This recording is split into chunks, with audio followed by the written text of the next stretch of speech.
Okay, so we're going to do a really fascinating muscle, which is the iliopsoas. The iliopsoas is deep, so especially the psoas portion is really, really deep. And the important landmarks are the iliac crest. So I'll feel along here, and I'm going to draw it. Here's the iliac crest, which comes down there. Then the top part, this part of the iliac crest, is called the ASIS, anterior superior iliac spine. So that's just here.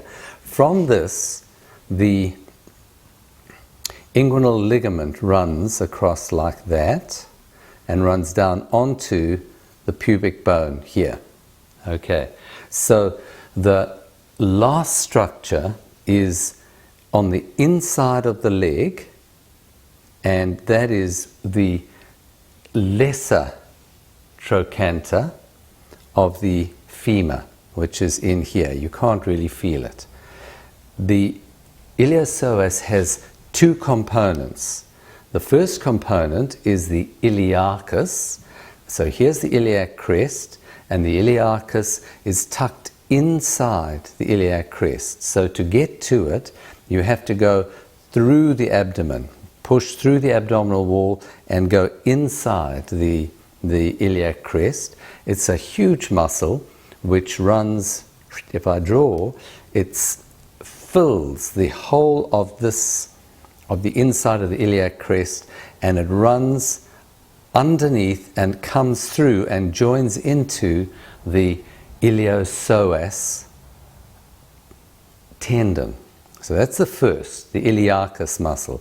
The psoas muscle starts at T12. So if you feel just the top of the rib, and my last bit of drawing, this is about T12 here, and so it starts here and it runs down, attaching to the front of all the lumbar spines from T12, L1, 2, 3, 4, 5, running all the way along like this, like that, coming down, and it's a large muscle. Now, it turns out there's a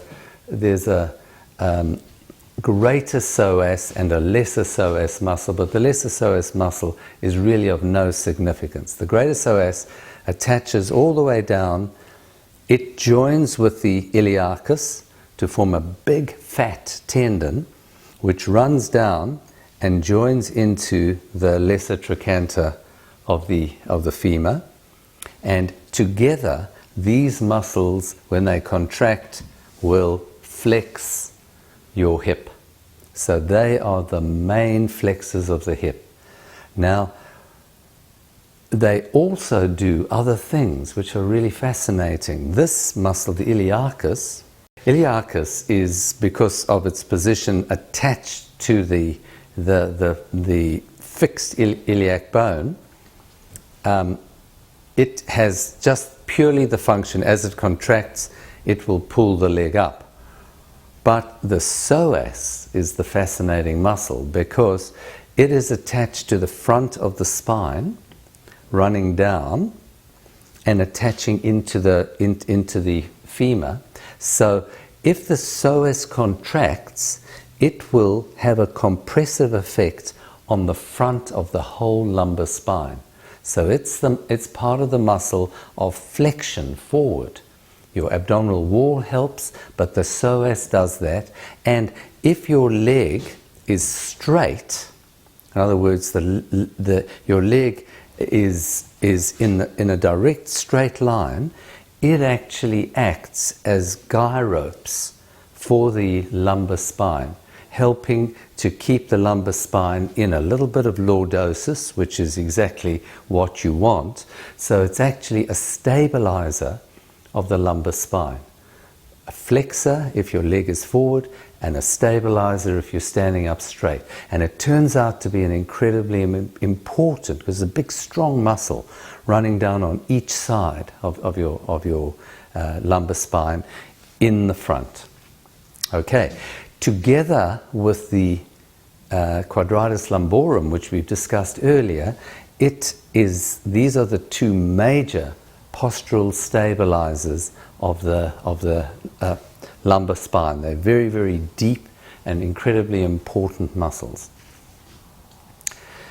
Okay, so because it has so many functions, and because the leg is movable and the spine is movable, the psoas does cause problems. But because of its hidden position, it is often missed.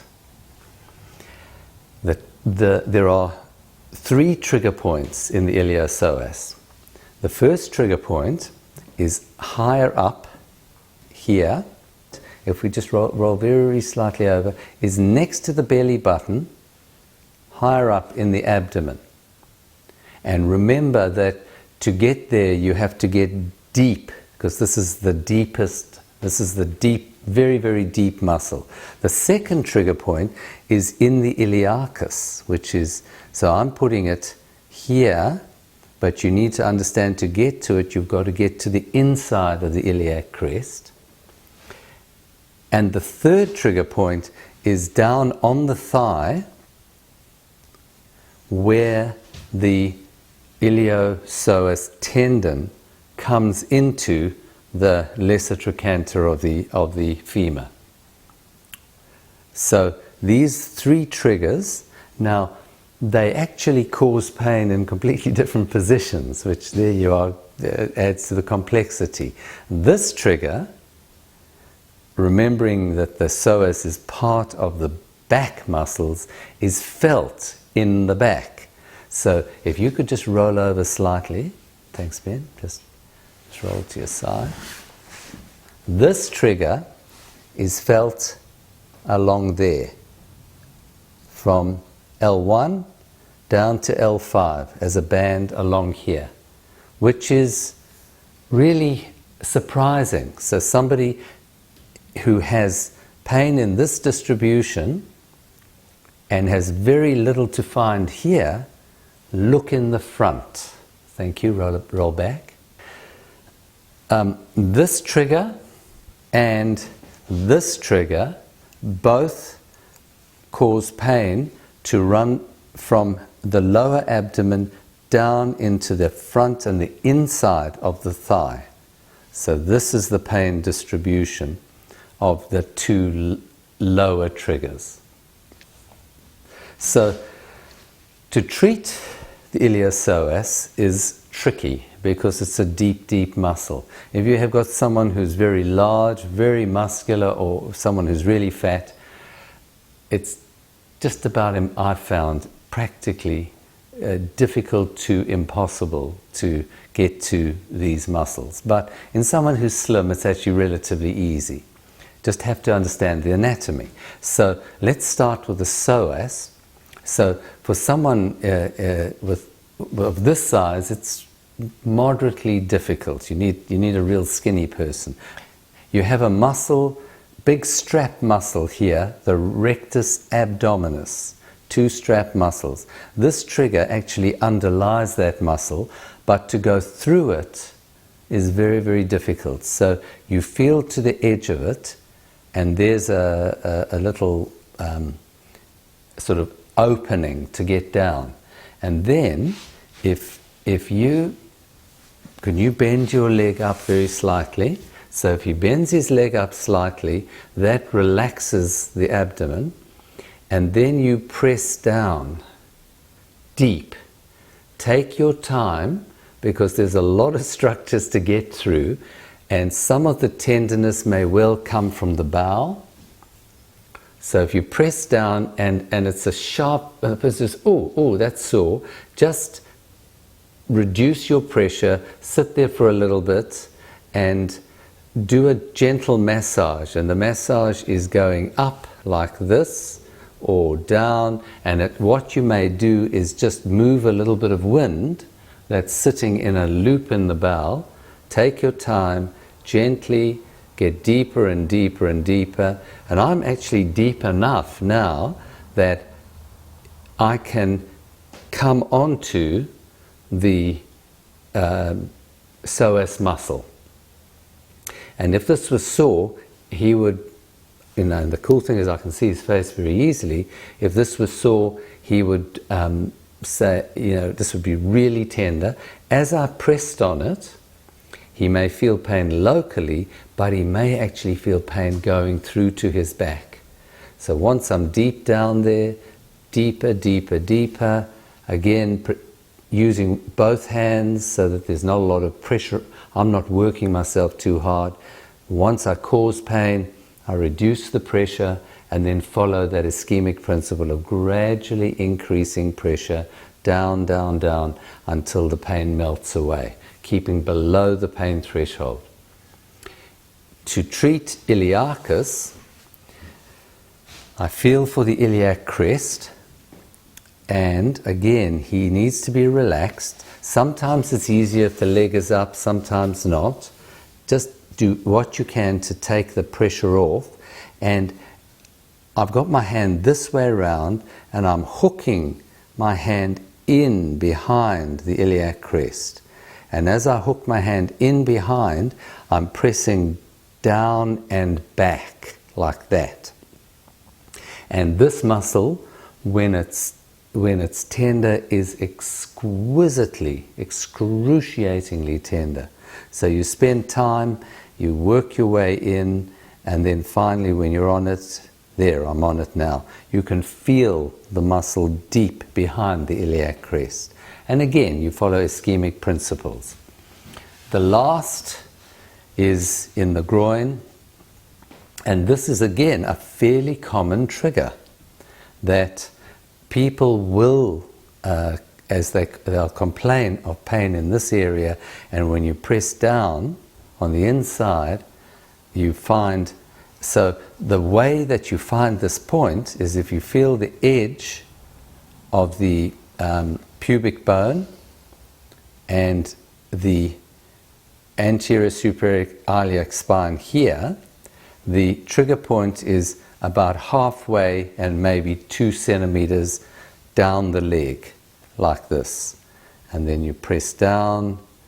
Now, you're very close to the femoral nerve, the femoral artery, and the vein.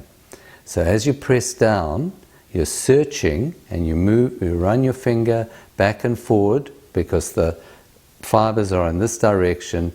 When you find the tender point, you just again apply those ischemic principles, gradually increasing pressure, increasing until the pain is gone. So search for all 3 triggers if the person has pain that corresponds to the iliopsoas muscle. So the next way that you can treat this is by using cold.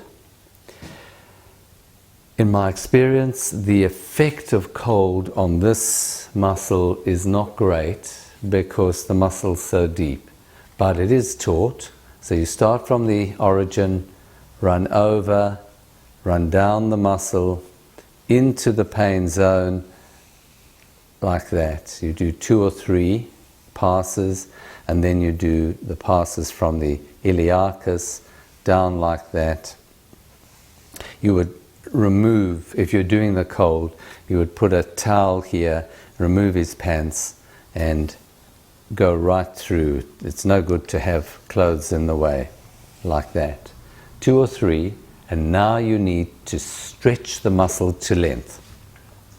And to do that, if you could roll onto your side, to stretch the iliopsoas, because the muscle is a flexor, to stretch it you need to extend the hip. And so to extend the hip, I support his pelvis, take your leg, and we extend the hip backwards.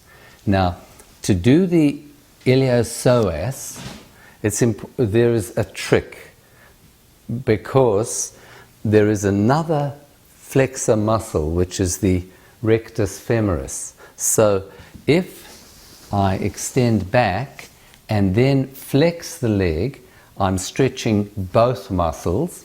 So actually what you do, can we just support you here, is you support there and you extend the hip back using a straight leg, and that will purely stretch the iliopsoas muscle. When you do your extension, you can use breathing. So you get to the limit, holds his breath, he waits for 6, he breathes out and then relaxes. You can apply cold in the stretched position if you so wish, and then when you come back you always put on a heat pack, the heat pack over the muscle itself, leave that for a while and then do the extension again. Great. If you liked this video and you want to see more, make sure to subscribe below and don't forget to hit the notification button.